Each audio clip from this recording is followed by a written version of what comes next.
You do not need to get up at the crack of dawn every morning. Peggy, I didn't retire to sleep my life away like some Nepo baby. It's Bobby. Yellow, honey. So glad you called. Ooh. Are you eating something? Let me hang up and call back.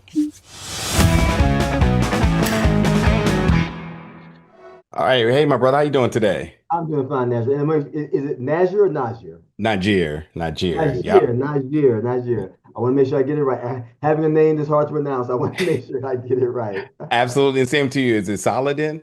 I say Saladin, but Saladin is not wrong. Saladin. Yeah, I say Saladin though. All right, all right. Let's kick this off proper then.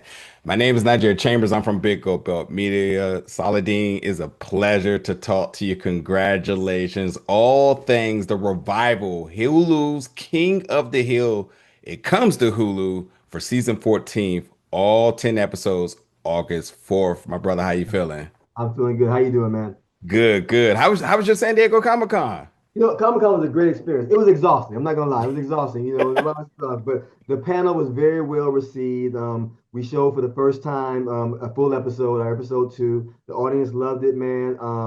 The critic embargo was lifted during the panel, and the critical response has been fantastic. 100% Rotten Tomatoes, overwhelmingly positive. Couldn't be happier. Thank you for asking. Absolutely, absolutely. I was there. I'm just getting back home, so don't worry. I'm gonna add to that 100% because it was fantastic. And Thank you. although I got to see that with the crowd, I've seen the entire season, and Fantastic. it's fantastic. It's a lot to talk about. But before we go there, I also just want to make it very clear, and I said this earlier to some of your cast members, is that y'all not only went to Comic Con, y'all took over Comic Con in all capacity. It was truly the year of the King of the Hill. Oh Were wow. you expecting it to be such a reception in the light that it was? I wasn't.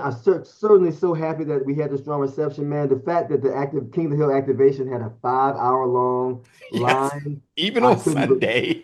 Exactly, man. I couldn't be happier. Couldn't believe it, and I'm so happy to hear that when fans finally got inside, they said it was worth it, man. So yes, just blown away with the response. Unfortunately, I didn't get the pins. I was very upset about that. I tried to go We can back get you on some pins. Sunday, and they was like, "Yeah, it's like a 5 hour wait." I was like, "I guess what we get it." What did you say about it? We can get you some pins. Don't worry about that. Okay, okay, my man, my man. Now, I'm always appreciative to see a brother in any space that I'm in, but definitely in a capacity such as an EP and showrunner. Now, I said this earlier to the cast members that I remember when I first initially turned on or was aware of King of the Hill, I was like, "Oh, this is for rednecks. I can't do Right. anything with this." But I gave it a watch. The defiant child in me gave it a watch. But the adult in me went back and really have learned so much about society, myself, America in ways. But this one was definitely the biggest step forward in everything in terms of inclusion, diversity, I agree. and really just, adults in this American life. I want to know for you, man, because like when you come into any project, but especially Mhm. into a project like this, and helming so much responsibility about the visibility of us Mhm. in other communities as well. What were some of the things you wanted to ensure you imprinted in terms of your DNA for this? Great question. I appreciate you asking that too. So it was weird, man. And I know you can relate to this. Like you said, it was important for us to make the show, first of all, keep what was the core of the original that everybody loved, small, Yep. relatable stories, characters they related to, pushing people towards the common sense middle through Hank's point of view, to keep all that so that the original fans saw what they want to see, right? But we had to wrap it around something that felt relevant to today that made it feel like, okay, why now, right? For me, and like you said, a lot of that meant making it feel contemporary, seeing representation that was contemporary. But I also had to be careful because it couldn't feel like it was an agenda. Yeah, Because the yeah. first thing people, who are going to want to hate are going to say is, "Oh, look at here." Krypton here is an agenda, right? That's why even like one of my favorite episodes of this season coming back is, Black Barbershop Peggy. When Episode 6, mine too. right. But I had to be very careful. That couldn't be episode two, right? It couldn't be episode two, right?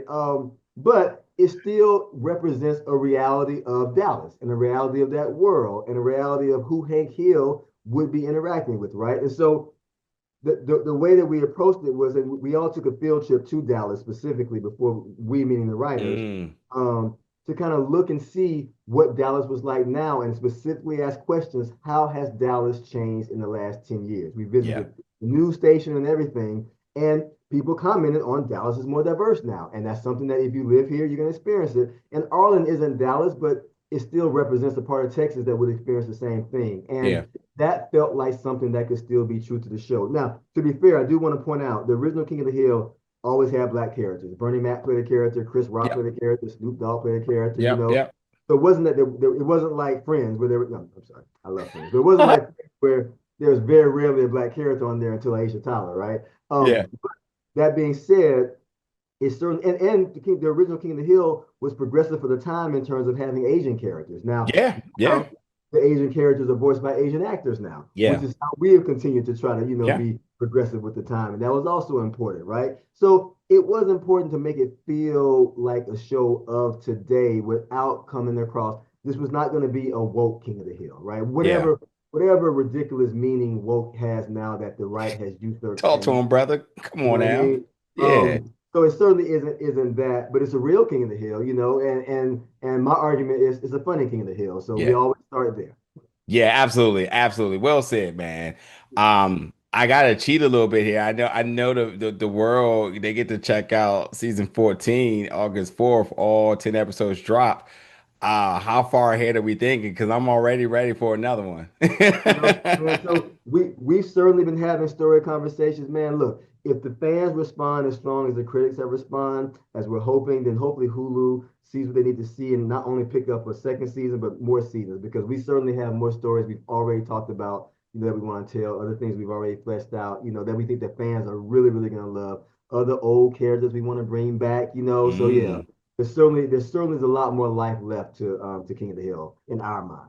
Right on, right on. So you joined just season 14, and what's beautiful about this cast and crew, and yet this family is, behind the scenes, a lot has happened. Right. And you all did a fantastic job in honoring that, not Thank you. only just in person at Comic-Con, but definitely throughout the show.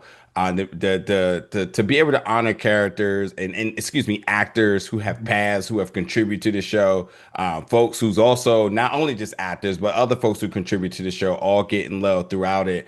When you have to make decisions in terms of folks switching between, characters they once, people stepping in to fill in shoes and other folks have to give up Yep. characters to have, the proper representation. Right. I mean, this is a conversation that folks on the inside was like, of course this needs to happen. Right. But internally, this has to be a decision that everybody has to be on board with, and to do the right thing. And you all have done the right thing in every box that you can check with this. I want to know for you when you step in and you have to have what I would say for you, probably not a hard conversation, but for others, it Right. could be, what was sort of the communal, Right. sort of vibe amongst everybody to get what needed to be done. You hit the nail on the head when you referenced it as a family, man. So, I came in and the first thing I noticed about the cast was that they really treated each other like family. And they welcomed me in as well, like family. And so that put us in the same footing to where then when we had to have these conversations, like you said, I'll take Toby Huss, for instance, right? Yeah. The conversation with Toby about not voicing Khan anymore. Toby was leading that conversation, because Mm, it's a conversation that came from a point of view of respect. And things are different. Times have changed, and how we look at casting is different. Toby so wanted to make sure that King of the Hill stayed on the right side of the conversation, right? And so he was so on board with that in terms of us now going to someone who has an Asian background to voice the character of Khan and other characters too, like Grown Joseph being a native person. yeah. And then though when it came to time to address situations like the untimely passing of a family member, like with Johnny Hartwick, it was one first and foremost, we all want to make sure we were respectful to Johnny and his family, his real life family, and what he meant to the show in terms of whatever decision we made going forward, making sure they were going to be a part of the equation, right? That meant both financially, that meant both in terms of what the character meant, Mm, because that's important stuff, right? So then we considered every option that you could imagine, whether it be recasting or using technology, whatever. And it's one of those things where what felt to be the most respectful on the one hand, but also the most creatively strong on the other hand, was sticking with Toby. What people don't know is the cast always had fun playing each other's characters. Like if an actor couldn't show up to a table read, someone else steps in and do it, right? Oh, that's so cool. So exactly. So it was something that they always had fun doing. And so, having Toby step in and do it in an official way now felt like a way to honor Johnny as an homage to Johnny as well. So that felt right going forward. Plus, Toby's amazing. So we're in good hands with Toby, right?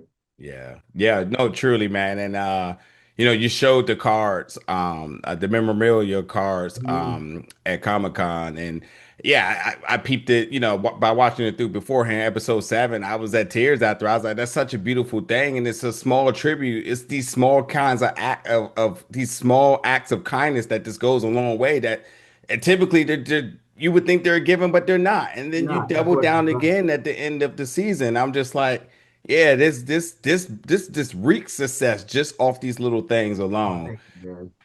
Now, yeah, no worries, no problem at all. The music selection here. Now, there's a couple of times I'm like, oh yeah, there's a brother somewhere somehow involved. And then that's when I eventually found out that you were EP and showrunner. Now, just keep it 100 with me. Was these personal song selections that you wanted throughout the season? Which ones are you thinking of? Like there's a Boys to Men one, I believe there is, Right. right? Yeah, yeah, Yeah. for sure, for sure. Boys and men. There's also a Casey and JoJo one at Yep, the yep, the anniversary party for yep. sure. Yeah, yeah. So look, to be fair though, I was not the only one that was a fan of those songs, but I certainly it they certainly benefited from me being at the helm in terms of giving the final okay. It's so funny because like even some of the tweaking of the render this show's renditions of them, I was like, yeah, I'll sign up for this. This seems like my vibe here. Oh man, oh man. Well, listen, I probably could talk here so much more with you, man. I just want to make sure I end off by saying congratulations and Thank thank you. you for being a part of this and taking King of the Hill to the next level, man. I'm really rooting for a lot more success with season 14, and then down the line, hopefully we continue to have conversations through this project and many Yeah, more. Because you stay I working, love my brother. I see you. I definitely see you. Thank you. Look, I'm looking forward to the next time, man. Absolutely, absolutely. Well, listen, folks, Hulu's The Revival of King of the Hill. It debuts for season 14, August 4th on Hulu and on Disney Plus on Hulu. Hulu on Disney Plus, get that right. I appreciate the time today and congratulations once again. Thank you. Appreciate you, man. Absolutely. Yep. Blessings.